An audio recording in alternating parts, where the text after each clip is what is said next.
Hey everyone, and welcome back to The Music Made Me. Thank you so much for joining us once again. We truly do appreciate the support each and every week. As always, please make sure you are liking, sharing, following, subscribing to us on whatever streaming service you are listening on, and head over to social media. Give us a follow there as well so you can stay up to date on all the exciting episodes that we have coming up in the future. Today, we are sitting down with country music duo Seaforth. Now, they have known each other for a long time. Since the age of 3, actually, in preschool. Now, their musical paths haven't always crossed. They actually went their separate ways during their teenage years to pursue different musical paths. But when they came back together to write in their early 20s, they realized that is where they were meant to be. They moved from Australia to Nashville, and things have been progressing rather quickly since then. We talked to them about their entire journey, which has been a really fun one. So please enjoy our conversation with Seaforth.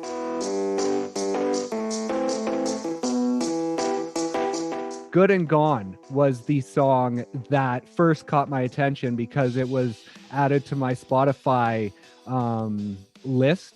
Okay. And so I found it that way. And so I think it's really cool these days in that you don't need a radio single to gain fans anymore, right? Just the singles that you put out on streaming, those are almost more likely to grab you fans these days, right?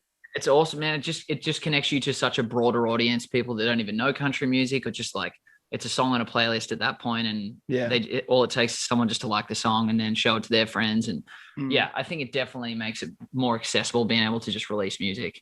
Yeah. And the funny thing is, when I first heard it, I'm like, oh, Dan and Shay. So I hit save immediately. So I'm just joking, of course. I'm just joking. I know we don't know each other that well. No, bro. It's the running joke. Dude. So all day. How many times do you have to legitimately answer that question in interviews? Is it basically like every interview you do?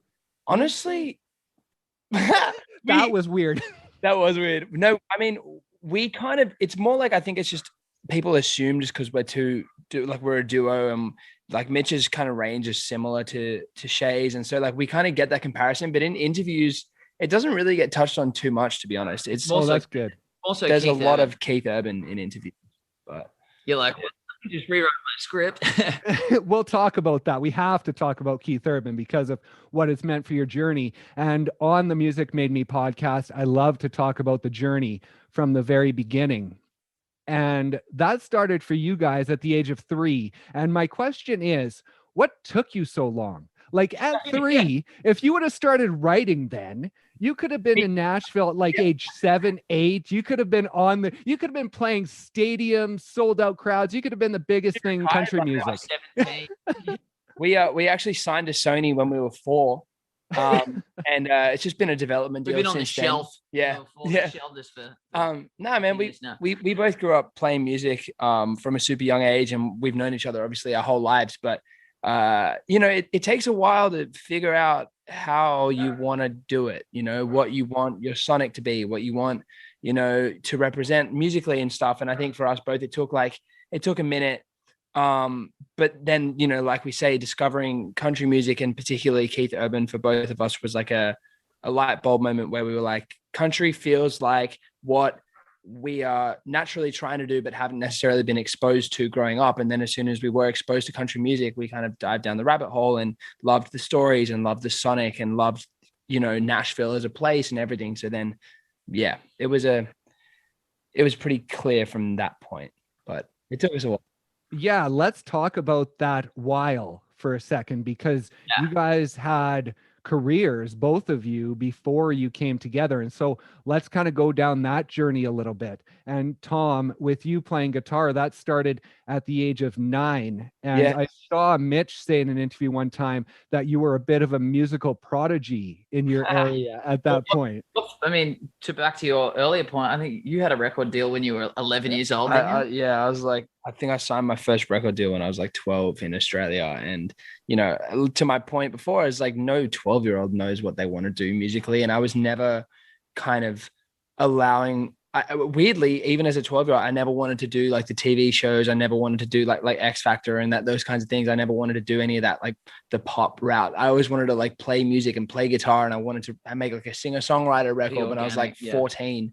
And so, yeah, like I've just always been very like musically driven, even from like a super young age, which is strange. But Tom's whole life revolves around music. He can't really manage much else. It's like, it's literally I can't change a tire, but he is like, it's music, and it's which makes it so amazing because it's like he's so strong in it. I'm kind of like average at music and just can get by with everything else. But it was funny, like we didn't like cross paths properly in like doing music until like high school. But I honestly looked up to Tom when he was doing it, because he was doing it at such a young age. We obviously knew each other, but when he started going in like little like busking competitions, do you have busking in Canada? It's where like you either yeah. And they had competitions for them, and I remember seeing him at a few, and he played at our school in year 5, which is when we're like 10 years old, 9, and I was like, I need to do this too. If he's doing it, I'm doing it too. So he kind of inspired me secretly to start doing that as well. And then our first time we played together was like a parent teacher cocktail party in high school when we were like 13, 12, and we both got up on stage, and then that was the end. That was like kind of the end of our collaboration at that age. And we kind of went off and we're doing our own things. As Tom said, like trying to just discover what it was, like the end goal, like what we wanted to do. We knew it was music. I knew it was music from the second I started, but I just didn't know where my place was. And I think it took us going on our separate journeys for multiple years until we came back and we wrote our first song together, that it kind of all clicked. And we were like, this is what we've kind of been waiting for the whole time. Right. Because, you have been doing it from a young age. Because like you mentioned, Tom, you signed a record deal when you were quite young. And Mitch, you started in rock bands, fronting a rock band when you were 13. Yeah. So what were those experiences like in guiding you towards a career? Like at that point, were you both focused on, when I'm done school and when this all happens, music is going to be my career, no matter what that looks like? Yeah. 100%. I think that's always been the thought. And even like in my first band, I was like, this is the band, we're going to blow up. We're going to be the biggest thing ever. And I think that's always been the thought in everything I've ever done, which is a great driving thing.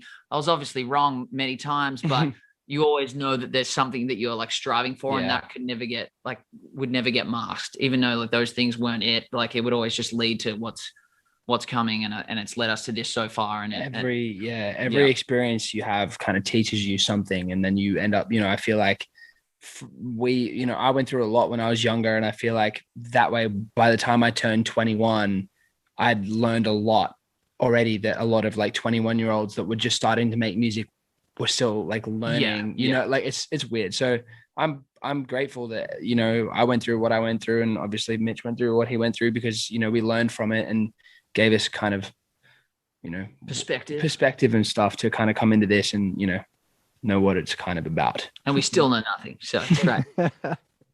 And you both went to LA before coming together. Well, right? Yeah. To do some writing trips and stuff. Yeah. I moved to LA when I was like 18, right as I finished high school. I didn't go to college or university or any of that. I just moved straight to LA because I just wanted to live there and wanted to make music and stuff. And then Mitch kind of did his thing in Sydney, and then eventually came to LA, and we were just mates at the time, and we just hung out. And that's when we kind of started talking about like collaborating and stuff, and what kind of sparked the whole thing. And we would send each other songs back and forth, and both of us were like, this is really good, like on both ends. And so then it was like, we should, collaborate together. And that's, and then eventually we did. But I spent a few years in LA myself, just kind of, again, figuring it out, and met a lot of great people and did a lot of cool things. But again, I think it all taught me lessons and relationships and different things that were beneficial for when this kind of became a proper thing. And going over to LA at younger ages, was that a sign that it's doable? Like if you hadn't have done that, if you had just stayed in Australia the whole time before coming together as a duo, would coming to America have been a realistic dream for you guys, do you think? Well, because I had done it, I think I was like, we can do it. And Mitch was like, I want to do it. You know what I mean? Yeah. But then there's like, I think both of us were necessary in that. And like, I think the fact even that we're here now and have the story that we have and have the friendship and the brotherhood that we have and have had for our whole lives is pretty crazy. Like we both moved from Sydney and we now live in Nashville. We're both chasing the same dream. We both have the same ambition and stuff. Like it's cool. But I think, you know, having me moved to LA, I was like, it's doable. Like it's just a plane. But then a lot of people don't. Like, I think the hardest part is actually just moving. You know what I mean? Like the hardest part is actually making the move, but which is hard also because there's visas and stuff involved. Right. But like back to your point, I think Tom was further along because he had gone, it was like my first trip out. And then we did a few writing trips together before actually moving. And it was like the first trip together we did Nashville for the first time. And as soon as I like stepped foot in Nashville and we wrote in Nashville, I was like, we have to come here. Like we have to move here. It's unlike anything else in the world that we'd had experience anyway, or I had. It's definitely not like the same structure and like musical community that where I lived in Sydney. So I was like, this is where we need to be if we want to get better and like surround ourselves by people that are better than us and grow. And it wasn't until like a couple of trips that it would like, I was like, I know we want to be here, but like, it wasn't until we like got the deal that it's like, so are you actually like, you were doing the move. And at that point, 100%. Like we'd already done like 4 trips. I think it was like our 4th trip when we got the deal, and it already felt like somewhat of a home because we built connections, had friends there, and we had like a good lay of the land, how things work. So it was like kind of a seamless move. How did that first trip work? Like, did you know anybody? Did you have connections there already? Or did you just throw your money down and say, we're going and we're going to meet people when we get there? Yeah, in LA, I signed a kind of a licensing deal, I guess, with a sync company that are really, really great. And they were always really great to me. And there was a girl there. Kitchen sink company. A kitchen sink company. No, but then there was a girl that worked for that company named Katie who essentially, you know, took me under her wing and kind of looked after me a bit when I lived in LA. I had no money. I had no car. Like I was like slumming it there, like, you know, whatever. But I had these people around me that were really supportive. And then Katie ended up moving to Nashville and basing herself out here and working out of here. So when we started coming out to Nashville, like, you know, Katie helped organize these first writes and everything. And, you know, we essentially just wrote with everyone and anyone that would write with us. And we thought it was really cool at the start that like we were writing with certain writers that you would never think you could get in the room with as 2 random dudes from Australia. You know what I mean? Like people that have multiple number 1s and everything. But I feel like that says a lot about Nashville, that everyone just loves the craft and you never know who you're going to write with, you know? So one of the big trips for you guys was in 2017 in March, April, and you played a show at the Basement on April 4th of 2017. Talk about that show and the feeling of that show and what transpired. Yeah. I mean, so that was our first showcase. Like we put a little band together. Well, I say little band, like very young 12-piece band. yeah. We got some players just through recommendations in town, and then our management at the time invited everyone in like all labels in Nashville essentially to come out and check us out because we'd sent music to them all, and it ended up being like a packed house at the Basement in Nashville. And with just industry, all industry, like everyone from like head of labels to this and that. And Randy Goodman, the head of Sony, we had 2 friends there.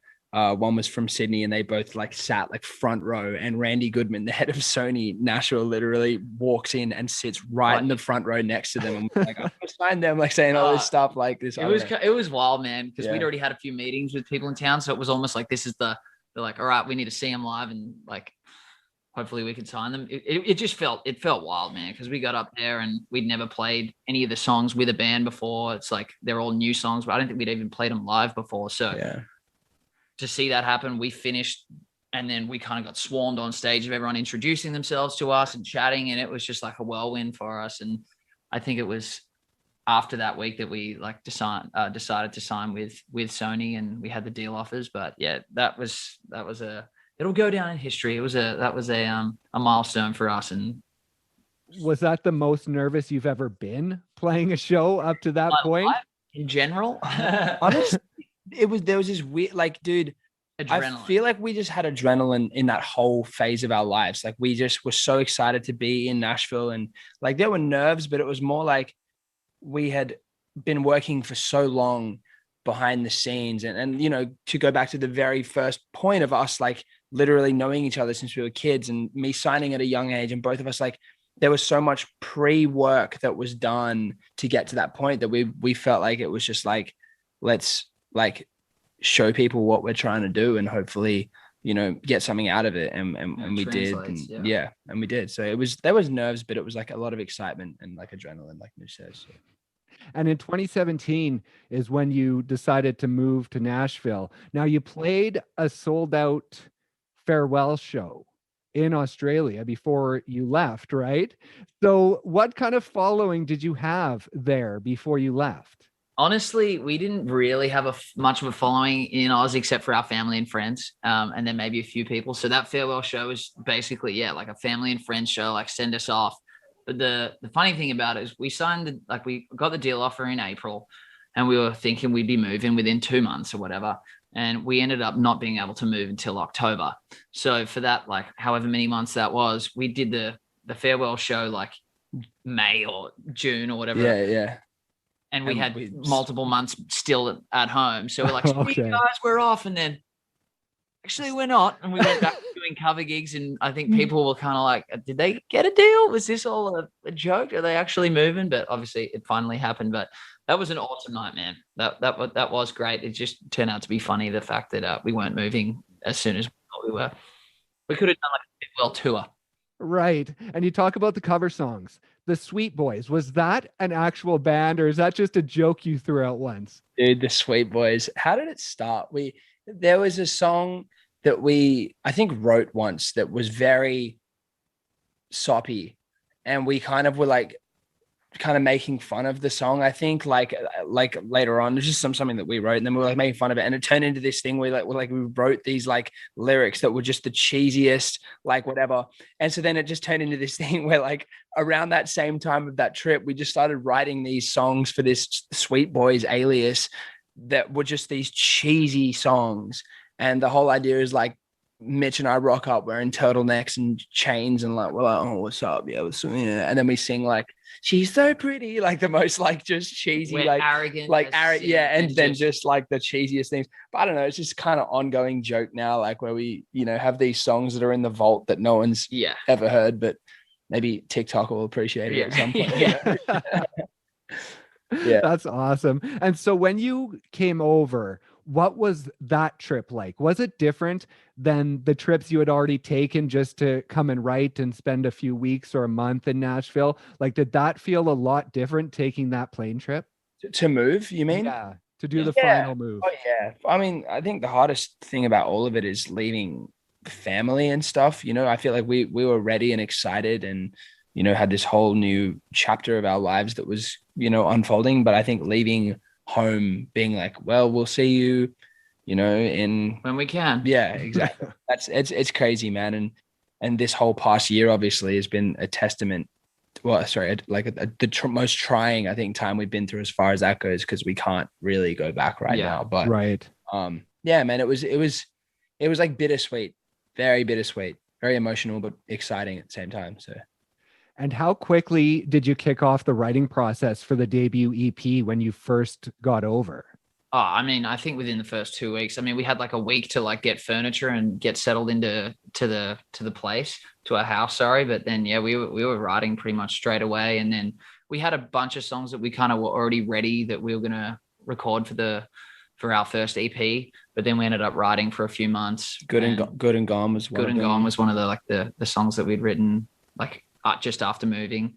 And then we started tracking for that EP like the first in 2018, or it was at the end of that year, first quarter of 2018. But we did a bunch of writing. Like they put us in with everyone. They were like, we think you've got some great songs, but like let's just get you slammed and see what else we can come up with. So we did that. We were all around the place.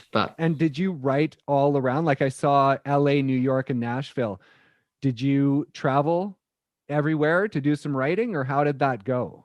A little bit. Primarily though, it was Nashville, just because we were here and we were stoked to be here, and we've done trips out there and stuff. And early on we did some trips, but you know, there's just so much like talent here. And it's like the community of writers is so different to Australia, and like the way that people write, I feel like almost like I think it would feel weird going back to Australia and writing in an Australian scene now, because I feel like everyone is so like, it's like there are ways that people flip lyrics and do different things that you just instinctively learn as you start writing here. And like we just kind of got thrown in the deep end with all that, which is super cool. But I think that's why, you know, maybe we have a unique approach, because we came from an Australian background and listened to different kinds of music. And then it was like country was the thread that kind of pieced it all together. But like our influence is very global in the sense of just the fact that we're not from here, and we, you know, weren't raised, you know, down south or anything. And so it's like,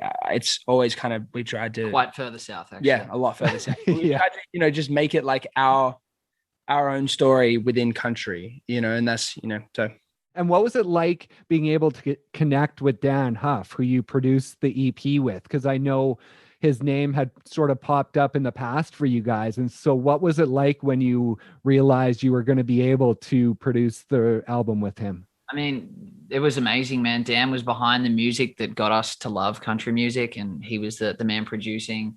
I mean, obviously Keith Urban, but then we were big into Hunter Hayes at the time, and Rascal Flatts, and he was kind of the common thread behind all that music that we loved, and the Sonics. And we researched him, and he was kind of like instantly from the beginning, like our like dream producer. And we were like, we don't know how we can get in with him, but like, if there's anyone we want to work with, it's him. And funnily enough, when our first like team meeting with Sony, Randy Goodman, the head of the label, we had like a board meeting, sat us down. He's like, so who do you want to work with? Like, who's the dream guy? We were like, well, Dan Huff has been there. He literally pulls out his phone, like calls Dan, and then throws the phone on the table in front of us. And he didn't pick up.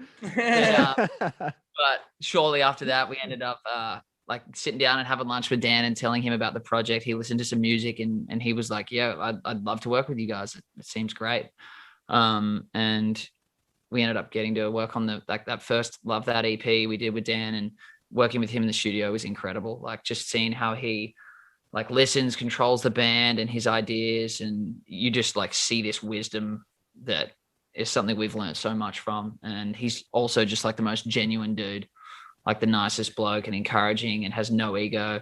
So it was incredible, dude. I feel like we learned so much. And Tom as like a guitarist like Dan, I feel like they had that connection. And it was just like, I don't know, just watching one of your heroes work in the room. So it was awesome. Was it pretty intimidating going in at first? Because before that, you guys hadn't worked outside of your home studio, had you? That was your first time in an actual studio? Well, I thought that albums were made differently too. Like for some reason, I thought like you get like a drummer in, and the drummer does the drum tracks for, 6 songs. Then the bass player and the bass player does the, but then we had breakfast with Dan one day, and I remember him being like, I've got a great section like of these players that you'll love. Like this guy's on drums, this. And I was like, oh, like, we're doing like a live band track. Like, do people do that? Like I didn't realize. And then, that's how everyone does it. But it's like, and then so you go into the room and you've got like the best session players in Nashville, let alone like the world, that just like, they listen to the song twice in the room and then go in and rip it out. It's like, and it's crazy, but it was like intimidating, but inspiring to see that all happen. And like Mitch says, the way that Dan like controls a room and knows how to communicate with players and like keeps it so respectful and he's really, really like the best at what he does. And like, it's been inspiring for both of us to watch that and learn from that in different ways. And I know that you guys wanted to make sure you kept some control, because like I say, you had done producing in the past for yourself. So you didn't necessarily want to just give up all control. So was that pretty cool in that you were able to collaborate with him and work with him in that way? Yes, absolutely. And I think it was less about us being precious and more about Dan being like, I mean, we just wanted to be collaborative, not like, here, produce our record. Right. Because we were going into these sessions with very like thought out demos, like as far as like even like programming that like stayed on the songs. Like the first whole, to use the same song as an example, but the first like intro, verse 1, pre-chorus of Good and Gone is exactly the same as the demo, sound wise, programming wise, that we did in the house, except with new vocals. And so like the different bits and the little like And so Dan essentially just elevated the demos and like really brought his thing to it. But I think that's why he was open to like the collaborating and the co-production and stuff, because it was definitely a joint effort. But without Dan, like he just brought new legs to the whole thing. And like really, it was really, really special to like see that come to life. And it was about a month after you had been in the States for 1 year that you released the first singles off the EP. What was that like to have those out?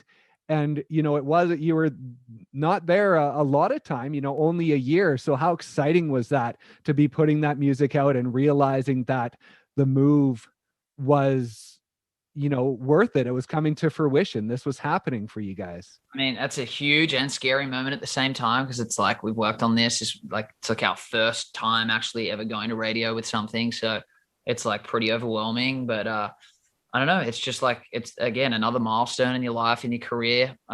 It didn't end up going exactly where we hoped it would go, but more so like music too. Like it's just like putting, the feeling of getting it out to the world and seeing people react to it.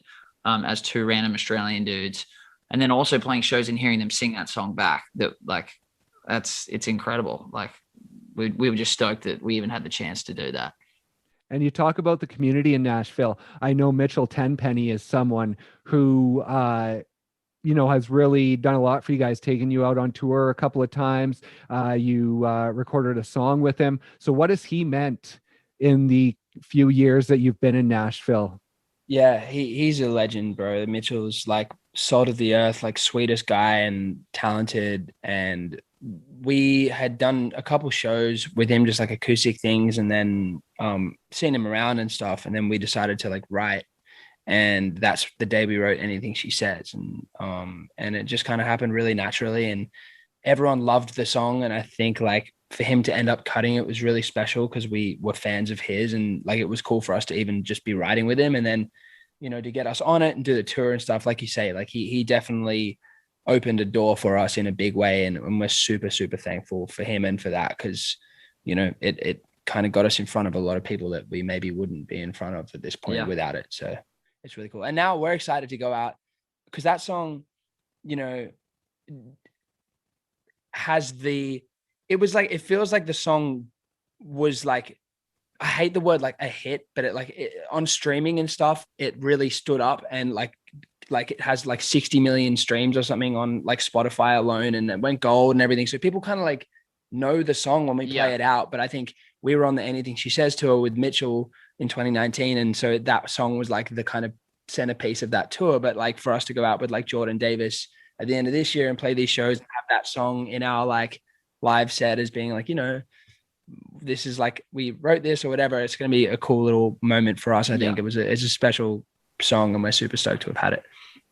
And throughout the end of 2019, you released a few demos on social media, and then you released the singles in 2020. Now, how cool is that to be able to have that feedback? Because in the old days, the only way you would have to do that is on tour, right? To play them while you're on tour. So how cool is it to be able to release those demos on social media, get the feedback, and then release them as singles a bit later?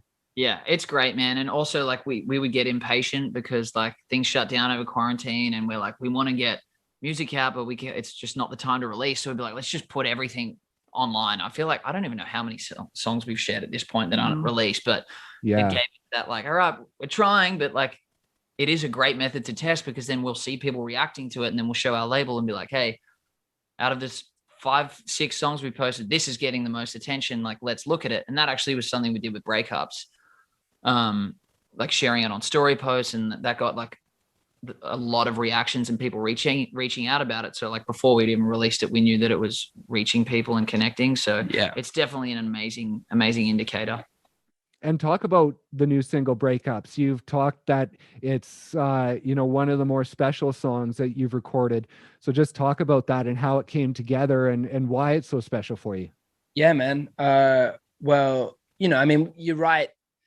We have written, hundreds of songs since moving here, and there are days where you just know that there's something special in the room, and that was just one of the days. And like I personally was going through like a really rough breakup at the time that like kind of messed me around for a while, and it was with Liz, Rose, who's an incredible writer, and Cameron Bedell, who's also an incredible writer. And we had written with both of them before, but I remember we were in the room and we started this like one idea, and Liz is like super like to the point. She's so brilliant and so professional. And she like, I think she just chases, because she's had such success, she just wants to write songs like that. Like she doesn't want to, you know, like, and it's fair. It's like, yeah. And so we started this one idea that day, and then she's like, is this that good? Like, is this good, guys? And we were like, I don't know, like, it's cool. She's like, Tom, you said you broke up with your girl. Like, what's going on? Like, what's going on with your life? Like, because we were talking, and I was like, all right.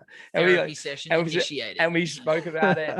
And then we ended up writing breakups. And I think like it was a point where it's like that whole, like, I'm drunk at a bar at 2 a.m. and I just want to talk to my best friend line was like said. And it was like, oh yeah, like that's the like crux of the song. And then, you know, it was just weird, man. Like the song obviously means a lot to both of us for different reasons, but then the more people that would hear it, whether it be our team or our friends or anything, like that was like the song that like stuck out to people. Like, yeah, that song's special. And so it's cool that, you know, you write something so personal and then people relate to it. Like, go figure, you know, like, but yeah, it's about real stories and real life. So it's cool to have that and to see people hopefully enjoying it. So. And is that sort of the way writing sessions go a lot? Is there almost like therapy sessions for you guys that turn into songs? Yeah. I mean, sometimes, and then other times it's just like, well, let's just do whatever like feels natural. And then, but it is extra special when it can be like something that's directly like your story or something, and you can get it out and everyone's relating in the room and throwing ideas. And then it just feels more special because you're like, I just got something off my chest and like, this is like a real thing. But I think, writing, it's different every time. Sometimes it's just whatever the purpose is. But you know, you can always find a way to relate the lyric to something that you've felt, whether it be what you're feeling. But like, you know, I think everything we've released has been relevant to us in some way or another at some point, you know. Right. And with Breakups, it went to radio. And earlier this year, you played your first live shows back to back. And then right after the second show, you heard Breakups on the radio. So what was that like as a welcome back to the world to not only play live shows, but hear your song? It was amazing, man, because we don't have cars with Sirius XM. So it's been playing on the highway for a couple months now, I think. And we've just never heard it. People would always tag us in posts. And I was down in Florida for a minute with my girlfriend's parents had Sirius. So I was driving everywhere trying to hear it, and I'd miss it time. And I came back and I was like, well, we're just never going to hear it. And then we finished the 2 shows at Eddie's Attic, which was amazing. They were both sold out, just really intimate acoustic crowd. So we had such a blast. Packed up, got in the car with our manager. Tom was in another car though. Of course. And as soon as we turned the radio on, like we were just chatting about the show, like this show feels awesome. He turned the radio on and the intro started like it was his iPod. We were like, did you just put that on? It's like, oh, it's on the highway. So that was pretty special. It felt like it was meant to be. So I obviously FaceTime Tom and we got that experience. But yeah, it's amazing, man. Like it's a weird feeling you can't really describe, but it's just a goal, you know, kicked a goal. We're glad to see it playing on there, and it goes to terrestrial radio on June 21st. So hopefully we'll start to see other stations picking it up and playing it there. But yeah, we're just excited to see the life of the song, where it takes us. And you talked about all the demos that you've been releasing, and there are quite a few. So are there plans for another EP or for an album coming pretty quickly from you guys? Definitely. We've been working on new music this whole kind of time. And we have a bunch of songs that we love, and we've kind of just been narrowing it down recently and kind of picking a select few and focusing in on those. And it's fun, man. It's a lot of work when you're producing them and you know, doing the whole thing. But it's like, I feel like to have that control is really cool because it allows us to be fully us, you know. And I think like, yeah, we're just super excited about the evolution of our music and the way that it's kind of headed. And we have, some new stuff that's sounding cool that we're pumped on, and we're going to hopefully get it out before this tour at the end of the year. Whether the way that we put it out, we don't know yet, but we'll definitely have some new music coming, and we're super, super excited about it. So yeah. That's awesome. And I just looked at my notes. I can't leave you guys without talking about the Opry. and that experience and what that was like. Your mom's come over from Australia. You're playing a venue that I believe, what was it, 6 years earlier was the first time that you had visited and bought tickets up in the balcony. And so what was it like on that night? It was amazing, man, just because there were so many things, kind of like full circle moments. Obviously, we had our mums there. It was both of their birthdays on the same trip they came. They'd never been out and experienced what we were doing over in Nashville. And it's hard to tell your family everything over the phone. Like, they have to get like a real glimpse. And both our mums came out to multiple shows, but to do our opening night at Opry with them there, and for them to catch that and experience it with us was like just incredibly, it was really emotional, man. Like, you could see like our mums on stage, like kind of like half crying, but so proud at the same time. And we were like so emotional at the same time. And the crowd got to experience that. It'll go down in the books. It was incredible. And as far as releasing music and doing all of that, is the Opry sort of a big moment in letting you know that the chances you've taken to chase your dream, that at that moment you were right in doing what you were supposed to be doing? Right. Well, I mean, I'm not sure when this is going to air, but on the 22nd of June, so in 20 days or whatever, that's my birthday. And we're also playing the Opry, and it's the day after Breakups goes to terrestrial radio in the US. Right. So it's like these, like you say, like, it's like these moments of just like, man, like that. I think that's going to be an emotional like night for me, just because it's like, you know, we have sacrificed a lot in moving here and doing that, but then it's about the wins that like keep you motivated. And in a year of not many wins for anyone, I think the fact that it's getting back to normal now is really cool. And I think that's going to be a really special night for all of us for different reasons. But go out and have a couple of iced waters after that for sure. That's for sure.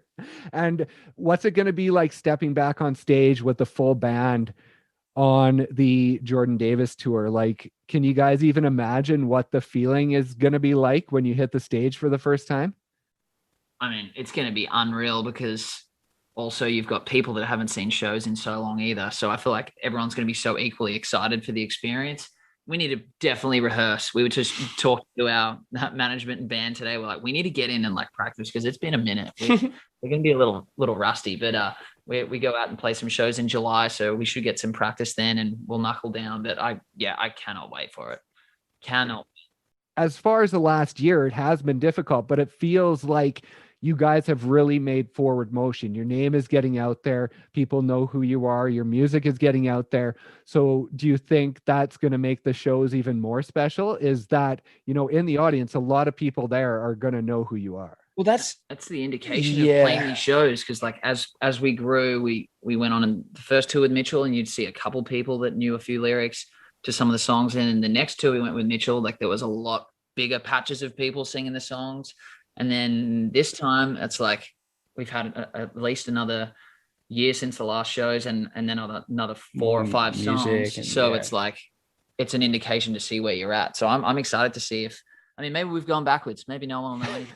But I think we'll have a really good time. Seaforth will be the restroom break set. Yeah.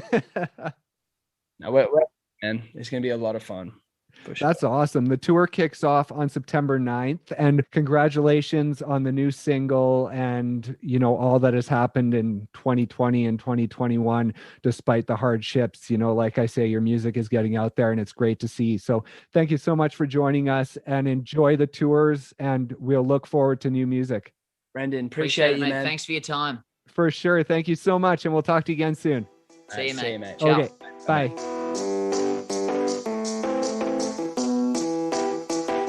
Thank you guys once again so much for listening, and thank you to Tom and Mitch for stopping by and sharing their story. Be sure to check out their new single Breakups, as well as their entire musical catalog wherever you stream your music. Please also make sure you are liking, sharing, following, subscribing to us on whatever streaming service you are listening on, and head over to social media, give us a follow there as well, so you can stay up to date on all the exciting episodes we have coming up in the future. Thank you so much once again for listening, and we'll see you next time on The Music Made Me.